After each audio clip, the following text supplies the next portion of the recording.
The Jedi once numbered in the thousands.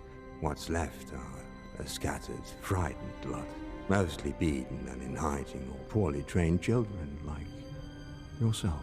How's it going, everyone? I'm Keegs, and we know from the Thrawn novels that Thrawn joined the Empire originally so that he could gain an ally of the Empire and kind of use them as a superpower to defend his people, the Chiss, against the looming threat of the Grysks. We know that in the Ahsoka show, she's hunting for Thrawn, which means he's still with the Empire, but once the Empire was defeated, why would Thrawn have stayed if there was tactically no real reason to stay and try to gain the Empire as an ally? Why not just leave the Empire altogether and known space and go back to the Chiss homeworld?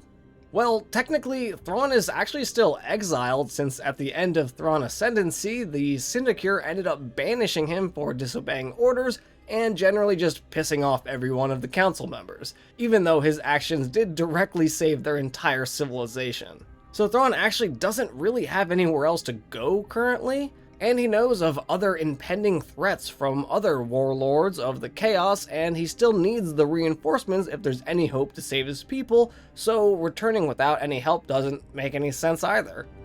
Who deserves what is irrelevant. What matters is who has power. But why not try to ally with the New Republic? Well, there's a few issues with that. Number one, the New Republic is made up of ex-rebels, of which Thrawn has been systematically wiping out for the past 2 decades. No, you've simply moved my assets to a safe position, so that I can bombard the civilians of your home without incurring Imperial casualties.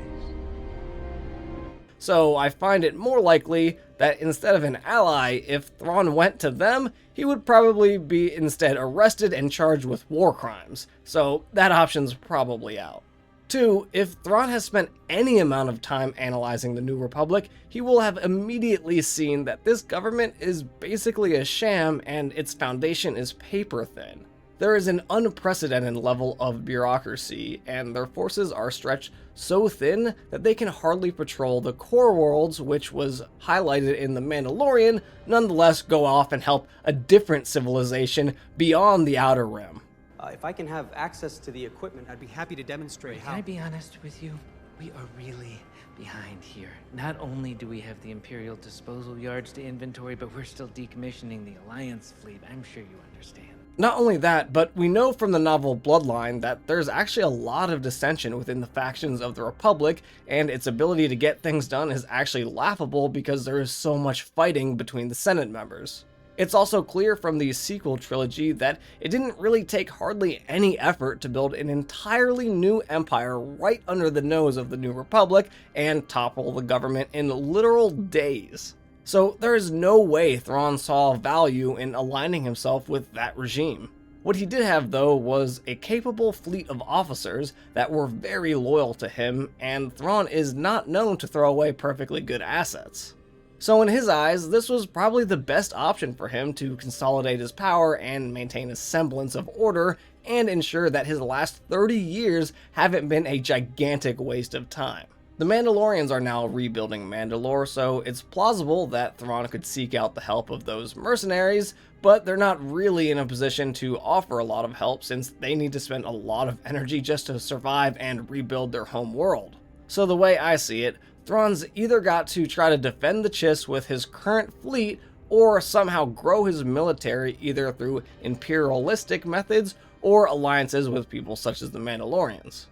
If he tries to go down the Imperial route, though, by forcing other people to work for him through threats and punishments, I think he's going to have a bad time, and it seems unlikely that he'll come out of that encounter stronger than when he had actually started.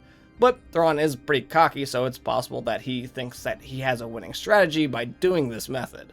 But he's also really smart, so it's just as plausible that he knows that going to war with the rest of the New Republic is in no way, shape, or form going to make his military stronger in hopes to defend the Chiss. I doubt we're going to learn all of Thrawn's plans and motivations in the first season of Ahsoka, so we've got plenty of time to continue the speculation on what he's been up to these days, so stay tuned for more Thrawn speculation. Let me know what you think he's up to, though, and why he's still working with some remnants of the Empire.